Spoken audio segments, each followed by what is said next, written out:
Hey there, Alan Matthews here from Classical Guitar Shed, and in this video we're going to talk about talking. When you are performing, when you're playing for people, what do you say about the music? How much do you talk? When do you talk? What do you talk about? And how do you do it? That's what we're going to be talking about, talking. Even if it's very informal, then there's two elements of our performance. There is the actual music we're playing, okay, here we go, and boom, now I'm playing the music. That's one part. And that's one hat that we have to put on. It's a particular mind frame. We need to be focused on everything that we're doing on the guitar.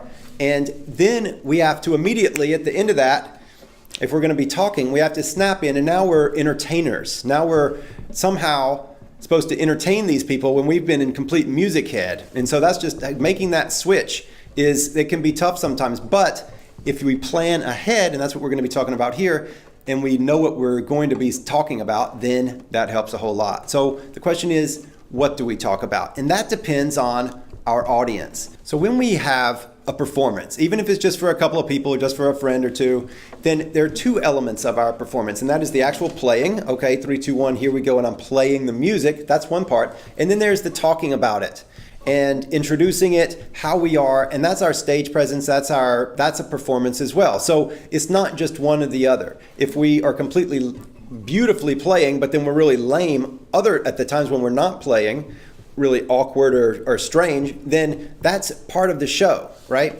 We don't go away when we're not playing. It's part of the show. So one of the things that we can do is use our talking, use what we talk about the piece to help listeners enter into the music, to help them have a better appreciation, to help them enjoy it more. So especially if it's 20th century music or some music that they're not familiar with, if they're not familiar with Baroque music and we're playing some Bach or something, then what we say to them beforehand can really be a deal breaker. It can make or break the actual how much they enjoy listening to the performance. And so we'll talk about different ways to help the listener enter into the music and have a better experience of it. So the first thing to know is who you're actually playing for and who you're talking to. If you're in a music school playing to a bunch of music majors, you will use jargon and words that they'll understand. If you are playing for people that are not professional musicians or studying musicians, then you don't want to use big musical terms because they don't know what you're talking about. They're going to feel like they're missing something and they're not going to like it. And so knowing exactly who you're talking about and tailoring the words you use and what you say and don't say to them specifically so that they can have the best experience. So the goal of all talking on stage, and even if the stage is just your living room, is to help the listener to enjoy the music more. So stories are best. We love stories. We're hardwired through history to enjoy stories. So if you have a story to tell, keep it short, but if you have a story to tell about the composer, about the particular piece of music. This piece of music was written, the composer was in prison and he heard the music, the pop music on the radio coming from over the wall and the trees were all blooming but he was in this horrible place getting beat up every day. Like, that's a great story because now we have a reference for the piece. So anything you could also do, how you first came to that particular music, how you came to enjoy Baroque music, your first experience with it, anything that's a story that gives them something that their imagination can put them into the action. That's going to be the best. Can also educate people a little bit on something that can help them enjoy the piece more. So every time this particular theme comes through, then the composer is referring to this particular little girl that he was talking about or something. So that way they have something to listen to in the music, and when it comes up, you can play it for them. There's this little theme, and every time it comes up, it means this. Well, then they're going to be listening for that, and when they hear it, they'll feel like they just won the prize. They feel like they just got the golden ring, and it's like, oh, there it is. I know what that is. So they'll understand what's going on better. And this is especially true if the music is hard to listen to, if it's really angular, weird music that people don't normally listen to, which there's a lot of on the guitar, especially in music schools, then give them some sort of in. So the ticket is to make it fun for them. So you could say, yes, this was written by this composer and this is when he lived, and this, that's really dry facts. They could look up on Wikipedia if they really cared, and they don't. They don't really care when the composer lived. But you could say, this was written in France during The revolution. Well, now there's something, that's something we can wrap our minds around, right? It gives us a context for the music. So things like that, putting it into a historical context, creates a story in the mind as well. You can also talk about your instrument. Some people can be curious. These are the woods that were made, and this instrument was made in Spain by this particular great thing, which is generations old in the luthiers, and a luthier is a guitar builder. These type of things are interesting. This is how I do my nails. So these are fun facts that people normally wouldn't know, and it helps them to enjoy the music. One of the things that you can do when judging, is this something worth talking about, is to use the so what test. So whatever you want to say, this was written by J.S. Bach in 1730. So what? What does that mean to me? I don't care, right? This was written for this particular event that he wanted to get this job, and so he wrote this piece, but he didn't get the job, and he wrote it anyway.